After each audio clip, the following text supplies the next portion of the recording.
Hey everybody, welcome to Fantasy R&R. This is your host Ryan. And I'm Rob. Hey, Ryan. Yeah, Rob? Let's fucking jag off, dude. This is Fantasy with Rob and Ryan. Fantasy R&R. This is Fantasy R&R. We're going to go on a little rant about why we think Doug Pederson deserves 2022 NFL Head Coach of the Year. Dougie P, who likes plain ice cream, he was born January 31st, 1968. He's age 54. Was born in Bellington, Washington. This dude is a mountain of a man. Is 6'3", 222 pounds. He was undrafted, but went to the NFL and eventually played for the Packers, backing up Brett Favre, and went on to start for the Eagles in 1999. Ironically, when the Jaguars were at the height of their success, arguably. He has a pretty good coaching record. Everybody really knows him as the head coach of the Eagles, beating the New England Patriots in 2017 with the Philly Special. His coaching record is, honestly, pretty amazing. 49 wins, 45 losses over the last 6 years, 42 and 37 over the last 5. Philly, he spent 5 years with them, 42 and 37, and had one tie. But as we know, he is leading the Jaguars to a 7-8 record thus far into the season. Seems to be catching some steam right now. Rob, tell us a little bit more about Dougie P, who likes plain ice cream. That is correct. Douglas Irvin Pederson, our guy, Dougie P. I mean, if we really look at this, this last 3-game win streak has been pretty amazing for the Jaguars. When's the last time we've been able to say that, Ryan?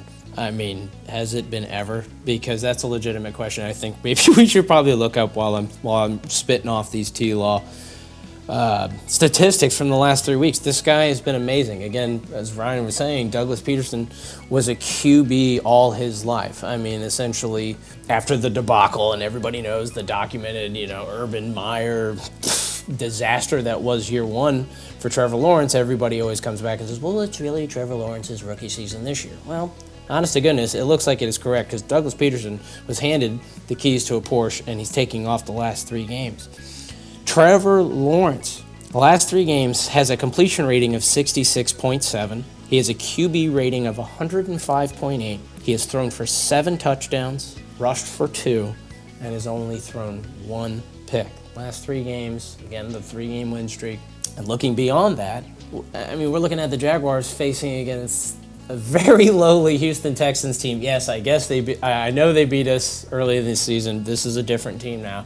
And then the Tennessee Titans, who clearly, as Ryan had described earlier, just look like they gave up tonight, Thursday Night Football against the Dallas Cowboys. We're going to steamroll both those teams. I know next week doesn't matter, week 17 doesn't matter, or this week doesn't matter, whatever. But the Titans, this Jaguars team, they're young, they're hungry, they have been pretty good all year, and it took the coaching of Doug Pederson and got into the mind of Trevor Lawrence, who, again, yes, was very good in college at Clemson. We all know this.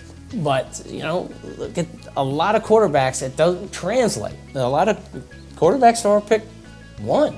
A lot of people were really kind of harping about T.L. I feel like here in Jacksonville, like season 1, and I was like, hey, it didn't work out with Coach Urban Welfare. So give this dude another try. And Douglas Pederson has been the guy. This guy has transformed this team. There are players that have said that they would take a bullet for this guy. And this dude suddenly has created a winning culture here in Jacksonville, which literally has been the first time that we've seen anything like this, albeit the 2017 season, since Tom Coughlin. It's been a really long time, man. Doug Pederson deserves to be Coach of the Year.